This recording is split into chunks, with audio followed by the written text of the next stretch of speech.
Salam, deməli bugünkü mövzumuz ərəblərin Qafqazdakı idarəçiliyi haqqında olacaq. Deməli, ərəblər Qafqaz Azərbaycan torpağını işğal edəndən sonra əmirliyə böldülər.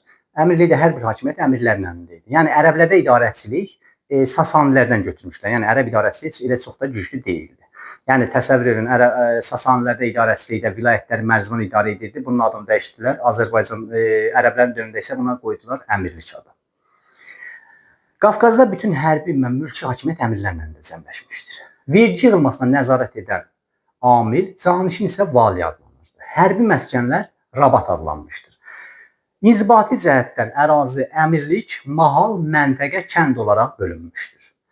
Dərbənd və Qazaxda ərəb hərbi qarnizonu yerləşmişdir, Xəzərlərin hücumunun qarşısını almaq məqsədi ilə.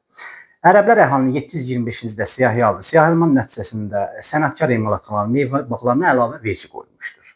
Hətta xəlifə Əlinin dövründə isə əkilməyən torpaqlardan vergi alması dayandırılmışdır. Abbasilərin dövründə vergi məhsulla yox, torpaq sahəsinə görə alınmağa başlamışdır. Ərəblər pul islahatı keçirib Bizans Sasanilərdən qalan pulları ləğv etmişdilər. Ərəblərin Azərbaycanda məskunlaşması nəticəsində İslam dini yayıldı və vahid din birliyi yaranmışdır. Ərəblərin dövründə dövlətə məxsus torpaq divan, feodala məxsus irsi torpaq mülk, cəmaata məxsus torpaq icma, hərbi xidmətə görə verilən şəhər torpaq iqta torpağı olmuş. Dini idarəyə məxsus torpaq isə vəqf torpağı olur. Vəqf torpağı satıb bağışlamaq olmazdı, amma icarəyə vermək olardı.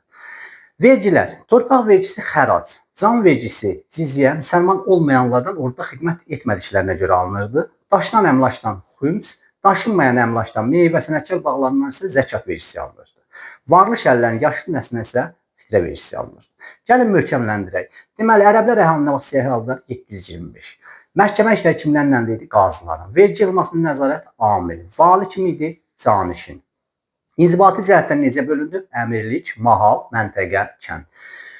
Abbasilər sülaləsinin vergi islahatının nəticəsində vergi məhsula görə yox, torpağa görə alınmışdır. Hansı ərəb xəlifəsi vergini əkilməyən torpaqlardan vergi alınmasını dayandırmışdır? Xəlifə Əli. Dövlətə məxsus torpaq nə idi? Divan. Feodala məxsus torpaq mülk. Cəmaata məxsus torpaq icma. Hərbi xidmətə görə verilən şəhər torpaq iqta torpaqlardır. Bəs torpaq vergisi nə idi? Xərac. Can vergisi cizyə. Daşınan əmlakdan alınan vergi xüms. Daşınmayan əmlakdan alınan vergi zəkat. Varlı şəhərlərin yaşlı nəslinə alınan vergi fitrə vergisi olmuşdur. Deməli, ərəblərin Azərbaycandakı idarəçiliyi bundan ibarət idi. Sağ olun.